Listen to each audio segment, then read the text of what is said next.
This is a sad song. This is the saddest song in the world. Yes, it is. This is a sad... You just keep singing, man. Okay. This is a sad song. Hey, hey. Sad song in the world.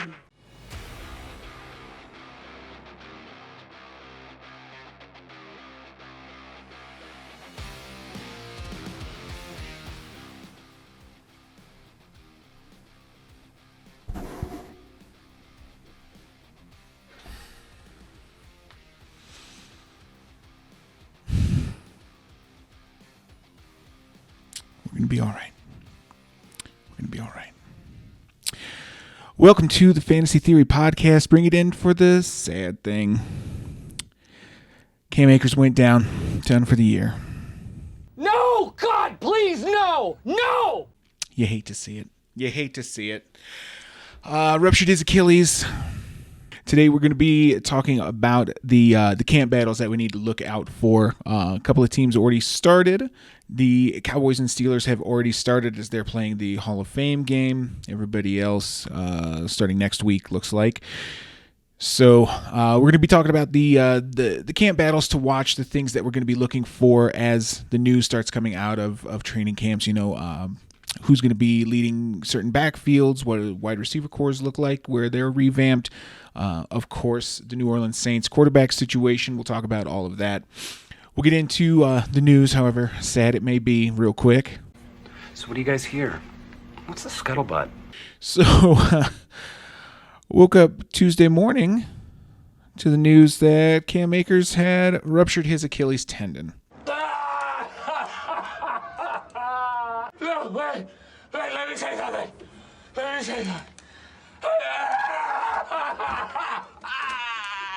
I'm in a glass case of emotion. If you've listened to any of the shows ever before, you know that I love Cam Akers, love him so goddamn much. Really thought this was going to be a huge year for him, you know, top 5 upside. God, this was going to be it for him. And now this may be it for him. So a lot has been said about running back's ability to come back from a ruptured Achilles. It is a pretty severe injury. The list of players that have had it that I've seen are people like Deontay Foreman, like, oh, he never came back to a starting caliber workload again. It's like, well, he didn't have a starting caliber workload to begin with, so that's not really surprising. And the thing that's been getting me is like the narrative of like Jonathan Taylor's not going to get all the carries. Marlon Mack's coming back. He's recovered from that Achilles tear, so it's going to be fine. Marlon Mack's a big problem. And then Cam Akers ruptures his Achilles, and they're like, well, that's it. You can't ever come back from it. Achilles tendon's pretty brutal injury, never coming back. And like, well, it can't. Both of those can't be true. So I think that Cam Akers will be back. He will not be, unfortunately, the same as he was, but I don't expect Darrell Henderson to get the workhorse role here. LA has shown that they don't trust him with that workload, so I don't expect him to get it. They've said they're not interested in adding another running back right now, and I do think that's true, but the emphasis is on right now. So I think that they're going to probably look at some people who may end up getting cut. They may see what they get starting training camp, and if they don't like what they see, they may look somewhere else to try and maybe trade for somebody if they feel that's necessary. But, like Sony Michel is supposedly on the bubble in New England, so if he gets cut, that's somebody they could look at picking up. And there's like Dion Lewis and Duke Johnson that are out there, but I don't think that that's much of an upgrade over Darrell Henderson. So we'll see how this plays out. Super, super terrible news for Cam Akers. I feel so bad for him. I had really, really high hopes. So, just really unfortunate for him. Another running back who's got some injury issues, Saquon Barkley. He's starting the season on the PUP list. Not wholly unexpected from the news that we've been getting, but it's another step in the wrong direction for any confidence that you may have taking him in the first round at all. He is still supposed to be ready for week 1, but it's not going to be 100% workload right out of the gate. That's almost for sure at this point. He's taking a little bit longer than expected to get where he's supposed to be. So, man, there's no shot I'm taking Saquon Barkley before 8, probably 8. I mean, you're definitely going McCaffrey. There's where the camera is. You're definitely going McCaffrey, Dalvin, Kamara, Zeke, Johnny Taylor, Derrick Henry. People like him, I guess. I mean, that's 6 easy right there. You want to take Travis Kelce, that's 7. You want to take a wide receiver, Tyreek Hill, something like that, that's 8. Saquon I would probably have behind all of those guys. So, yeah, Saquon's going to be a late first, early second for me. That confidence for me is not there that he's going to be the same player that he was 2 years ago, The NFL announced that this year, if a game cannot be rescheduled easily due to COVID concerns, the team with the COVID issue will be forfeiting that week. They'll take an L, and it'll count the same as a loss for all tiebreaker purposes and things like that. A lot of players have come out and said, DeAndre Hopkins specifically today tweeted that he does not agree with this rule, and he may have to rethink his future in the NFL if this is the way things are going to be. Talking about how he feels like it could be a detriment to his team or put his team in a bad spot because he doesn't choose to get the vaccine. And like we talked about with Cole Beasley, if you don't want to get the vaccine, that's your choice. You can't be forced into getting the vaccine. My opinion on it is irrelevant, so I won't even give it. If you don't want to get it, you don't got to get it. However, your employer, and in this case, the ruling bodies of the NFL, can make it so that not getting it means that you're not it's not gonna be the same for you. Their restrictions are gonna be different. Their risk to their teammates and to their team now at this point is different. So if you choose not to get the vaccine, that's your choice. It's just going to be a little bit more difficult for you than somebody who is vaccinated. So Hopkins, do what you're going to do. There's no shot that he's going to retire or like sit out a season or anything like that. I can't imagine that at all.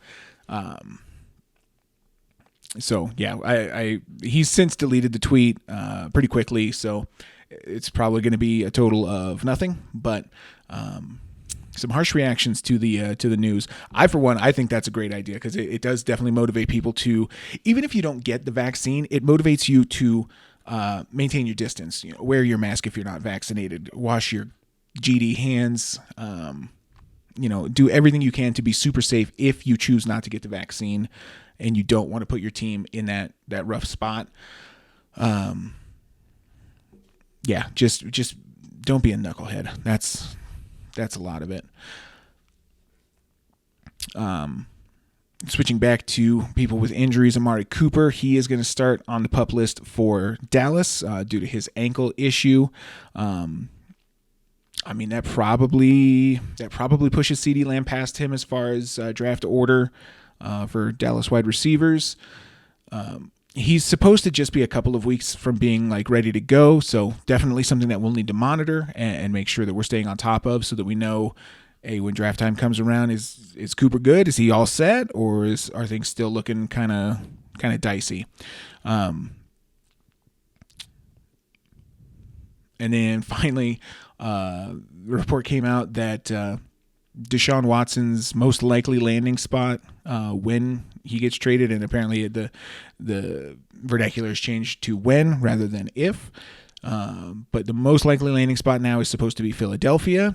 As a man with Jalen Reagor, Devonta Smith, and Dallas Goedert on my dynasty team, I would absolutely love that. Let's go. But we'll see what happens with his legal battles. If the legal battles get drug out and no settlements are reached and no conclusions are made, it's possible that he gets to play this year for some amount. It's also possible that if things are still up in the air, he ends up on the commissioner's exempt list and doesn't get to play at all this year.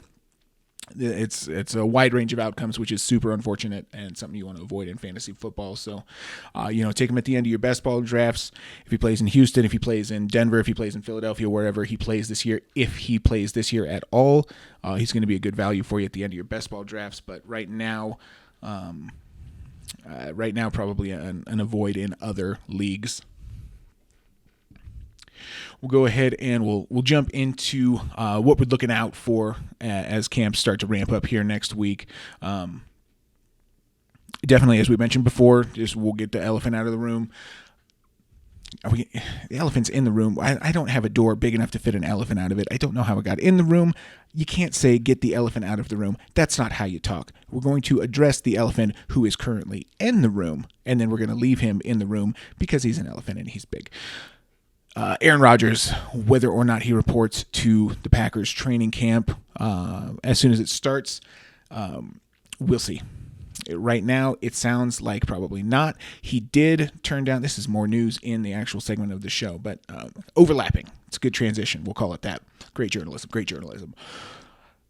Turned down a 2-year extension to make him the highest paid quarterback in the league. It would have tied him to Green Bay for 5 more years, which I'm sure he does not want. And, of course, it really does seem like it is not about the money. Aaron Rodgers has a lot of money. He's good to go there. And it seems like it's definitely more about the respect or lack thereof that he has been shown by the Packers front office. So we'll see what happens. The 27th, I believe, is that the Tuesday? Yeah, Tuesday the 27th, I believe, is when the Packers training camp kicks off. So we'll get some sort of answer by then.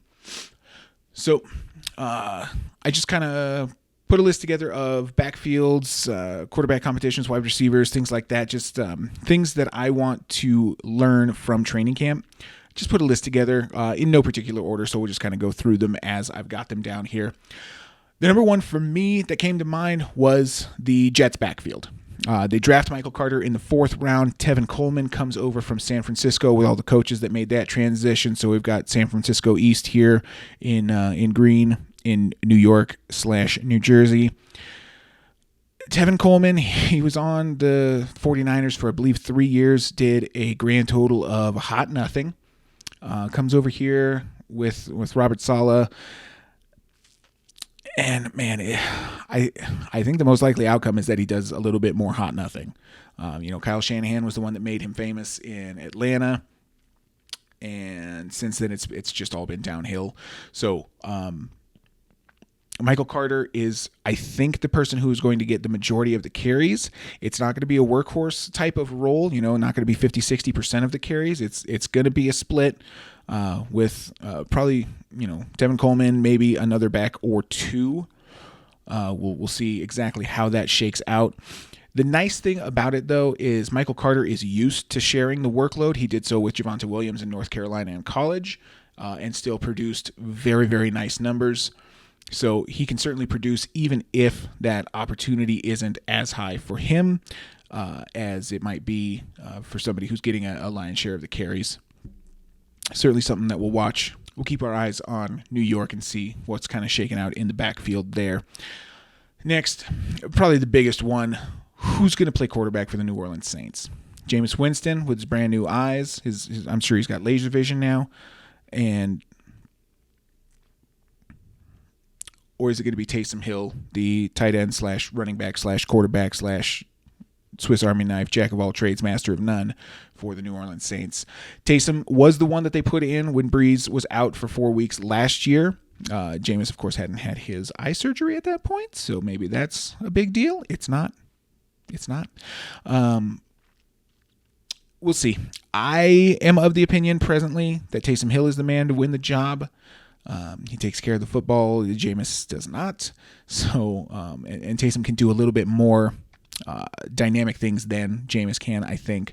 So I think Taysom is the one who wins that job, but this is something that we will certainly learn from training camp.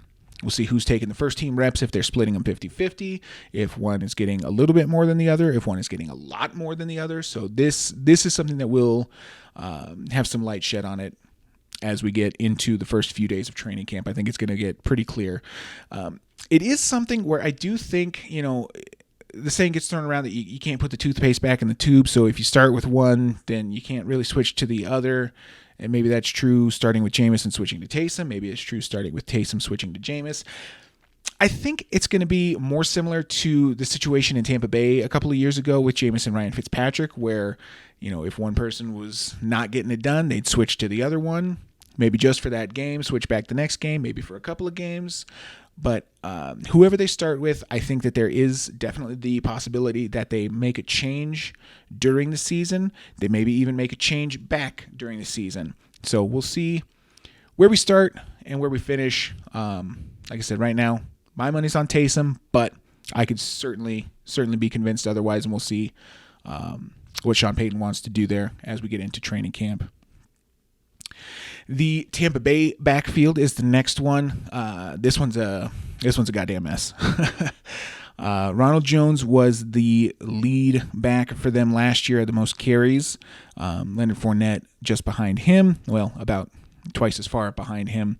Almost 200 carries for Ronald Jones, just under 100 carries for Leonard Fournette in the regular season. Of course, Leonard Fournette had the great playoff run, old playoff Lenny, as he has been dubbed. So does that translate to an increased workload or starting workload for the Buccaneers this season? My thought is no. I think Ronald Jones is probably still the main back, Leonard Fournette the number 2, and then of course they bring in Giovanni Bernard, who is going to do the pass catching role that neither of them were able to sufficiently handle last year. All of that to me says I don't want any of them. It's too uncertain. It's probably going to be a lot like it was last year, where they're going to ride the hot hand. There's not going to be a clear pecking order that they stick with. Ronald Jones is going to be in there. If he misses a block, if he drops a pass, something like that, he's going to get the boot. They're going to send in Lenny. They might send in Gio to get a couple of carries here and there. I think the ceilings on every single one of these backs is capped enough. I'm just gonna avoid it. I don't want any part of it. I don't want to play that game, roll those dice. I don't want it. Similar story for the Buffalo backfield between Zach Moss and Devin Singletary. A lot of people have Moss as the leader here. ADP has him almost 50 picks ahead of Singletary, which I think is fair. He's almost certainly the more talented back. He didn't get as many opportunities. He played 13 games, did Moss, and Singletary played all 16, but Singletary still averaged more carries per game than him by almost 1.5 per game. So Singletary definitely got the higher workload last year. I don't expect that to be the case again this year, but similar to Tampa Bay, even if you get it right, it's not really going to matter that much. The Bills running back has not been relevant for some years now. There's probably LaShawn McCoy. What's that, like 4 years ago now? Goodness sakes. In any event, this is a backfield that I'm also going to avoid, just like Tampa Bay. Whoever you pick, even if you get it right, it's just not. It's not going to pay off for you. They are going very, very late. So certainly depending on how your draft unfolds, if you need to add some depth to your bench at running back, Zach Moss is certainly somebody who could fill that role. I would try not to find myself in a position where Zach Moss is somebody that I'm starting with any sort of regularity. I don't love that. If it happens that you get him at a decent value and your plan is to sit him on your bench and Singletary goes down, or Zach Moss takes a huge step forward in year 2, then you can maybe have that lottery ticket of an RB3, high end RB3, low end RB2, something like that. And that's certainly nice, but not something that I'm going to bank on. Jacksonville's running back, man, this one's tough. James Robinson was last year's Cinderella. Then the draft came around, and Roger Goodell announces that the Jaguars select Travis Etienne, running back, Clemson University. Shit. That carriage turned back into a pumpkin. Bad news. Or is it?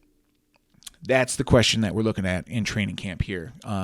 Is it going to be a split of the carries and then ETN handling most of the receiving work, which makes ETN the more valuable back than Robinson and probably relegates Robinson to riding your bench pretty much all year? Or is Robinson going to get the larger share of the carries, with ETN picking up a couple here or there, 8, 9, something like that per game, plus most of the receiving work, which seems extremely likely. He's going to catch the most balls of the running backs in this on this team. So what we're trying to figure out is, what is the carry share split going to look like? And I think that's something that we'll probably see. If ETN is on the field with the ones a lot and Robinson is running mostly with the twos, that's bad news for Robinson. So we'll see how this shakes out. Really, no matter if it ends up with Robinson handling most of the carries. Last year he handled 71% of the carries for Jacksonville last year. The year before that, Leonard Fournette handled almost 70% of the carries. So the last 2 years they have had no other option at running back. So one person has gotten a crazy workload. That is not happening this year. They've got at least 2 very reasonable backs. So I expect that that market share to drop pretty significantly. But again, the question is, to what degree does it drop for James Robinson? Does it drop from 71% to 50%? And, like 30, 35% for ETN? Then Robinson is still probably a pretty fine running back. Does it drop to like 40% and ETN is around 40% as well? Then that's certainly terrible news for Robinson and pretty good news for ETN with the work that he's going to get in the passing game. So we'll see how that shakes out. That one I'm really interested to see. Next, the Las Vegas Raiders. They bring in Kenyon Drake, 2-year deal, $11 million, 100% of it guaranteed. So there's no shot that they brought him in to play backup to Josh Jacobs. They're fairly similar players. Both had a lot of goal line carries, both fairly efficient at it. Okay pass catchers, just really similar. So the question is, Las Vegas hates Josh Jacobs. I think that's been proven, or at least John Gruden does. I don't know if the whole city does, but at least John Gruden. And I don't think that he is going to be their long-term guy. So paying $11 million to Kenyon Drake says to me that this is going to be pretty close to a split. Maybe 60-40 in favor of Jacobs, but not something where Jacobs is getting 17, 18 carries a game and Kenyon Drake's getting 5 or 6 or 7 or 8. I think it's going to be much, much closer than that. Same thing as with Jacksonville. We'll watch who's running with the ones, who's running with the twos, and at what frequency, and see if we can get a good idea. The reports coming out of training camps by the beat reporters and things like that as to what the feel is for how this is going to shake out. But this one, with Josh Jacobs going in the 4th round, I have not taken him even one time. I do not plan on taking him right now at that current price point. If the reports come out that, Kenyon Drake, he's not doing a lot, Josh Jacobs running with the ones almost 100% of the time, if that type of report comes out, maybe I warm up on Josh Jacobs. But man, I don't expect it. So I'm interested to see if my gut is correct, or maybe I'm a big dumb idiot, which is certainly true, but specifically in this regard. Before today, I was not going to talk about the Broncos running backs, but I've got to now. So Gordon number 1, Williams number 2. That's been my stance since the draft. The issue with that is that I think I've mentioned on the podcast before, and if I haven't, it's something that I've definitely internalized. In the past, I have kind of latched on to a player despite the narrative saying that it's not going to happen. I have gotten my own narrative in my head that says this is person X's year and it's going to happen, and the reports are like, he's probably not going to get like all the workload and it's probably not looking great. And, no, they're wrong. They don't know nothing. They know a lot. So the drumbeat has been for Javonte Williams. We've heard the reports that I've poo-pooed before, and I stand by that poo-poo, that you don't take a running back in the 2nd round if he's not going to be your lead back for the whole season. It's like, that seems like nonsense, but that's been reported. Heard a report that the Broncos had Javonte Williams ranked out as the number 1 back in this class. So, I mean, I keep hearing more and more of the same story from different sources saying that Javonte Williams is most likely to be the guy here. And then come to here today, it's just the words tough. Rumor mill. There it is. Nailed it on the first take. That Melvin Gordon is somebody that the Broncos see as expendable. So if somebody comes knocking with, a day 2 pick, something like that, they could deal him. I don't think there's any shot that they outright cut him, but acres went down. Maybe the Rams don't like what they see in training camp and they come sniffing around. Atlanta, they might be all right with Mike Davis, but maybe they ask. You never know. Some team may come looking for him, and it sounds like the Broncos are probably open to dealing him, which certainly boosts the value of Javonte Williams. Probably shoots him up. I bet you if Melvin Gordon leaves the team for whatever reason, Javonte Williams ADP probably goes up 2 rounds. He's going in the 6th-ish right now. I bet you that goes up to the 4th. Maybe it jumps even further than that, but then normalizes to the 4th, something like that. So we'll see. If everything stays the same, I think Melvin is going to start the year as the lead back. Javonte will take over by the end of the year. But there's apparently, and again, this is just rumor mill, it's speculation at this point. It's what ifs. There is a scenario where Melvin Gordon does not start the year on the Broncos. We'll see. Switching from running backs to wide receivers here for just a second. The Ravens wide receivers. Is Hollywood Brown still the number 1 on the team, or does he play the Robin to Rashad's Bateman? Terrible joke. I'm sorry about that, but at least the picture was funny. I think. I don't know. It seemed funny to me. I like it.